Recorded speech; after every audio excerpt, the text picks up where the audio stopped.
Our depots that we're looking at here are oftentimes in very large cities with already challenges around air quality, and particularly air quality around corridors. We have some pockets of the city, the South Bronx, for example, that sees 13,000 truck trips a day. A lot of those vehicles are diesel, and so they're bringing in a lot of carbon emissions, a lot of particulate matter.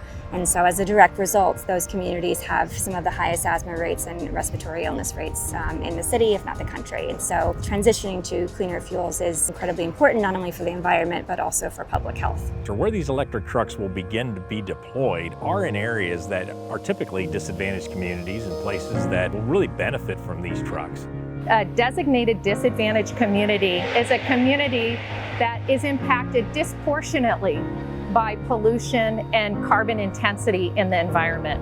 And so we want to make certain that we rise all communities here in Sacramento. Zero tailpipe emissions means that those communities are seeing those benefits. That means there's no local impacts when these trucks are rolling through our communities. Even though we've seen a massive increase in vehicle activity and other economic activity, we can actually reduce air pollution over time to where the air pollution that's being generated and emitted here in the San Joaquin Valley, whether it's the freight sector, whether it's some of these other sources, is actually significantly lower today than it was 20 or 30 years ago.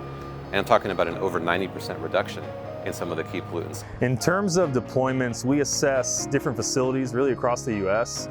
There's a lot of different factors that go into play. There's the emissions targets that we have and GHG impact of converting a fleet. We look at opportunities to really impact places that are struggling with air pollution and have air quality needs. And so we find ourselves in a valuable spot to actually improve air quality in the surrounding areas through conversion to electric vehicles. Class 8 trucks are some of the largest and hardest working vehicles that you'll see out on the roads. And I think because of that, it's often thought that they are the hardest to electrify, but we're seeing that it's entirely possible to electrify them. When you get into these big vehicles, you're talking about big fuel displacement. And that means the biggest environmental benefits, the biggest community benefits, and the biggest health benefits across the board. The health impacts of this are dramatic. As we scale this project up, we're talking millions, billions of dollars, keeping people out of the hospital, emergency room visits. We're going to change dramatically the health impacts of the transportation sector, heavy-duty sector on our communities. When we look at air pollution and air quality, there's just a strong momentum from governments, environmental justice communities, environmental nonprofits, and the business sector to really be looking at how we can both address climate change but also improve local air quality.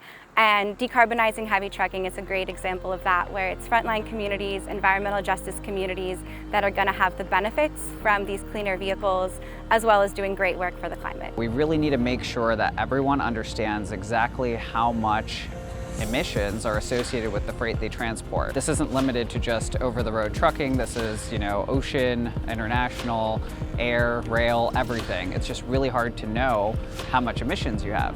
And not knowing impacts your ability to make decisions. We can continue squeezing efficiency out of the system, and that's something we've done since we were founded, is make everything more efficient.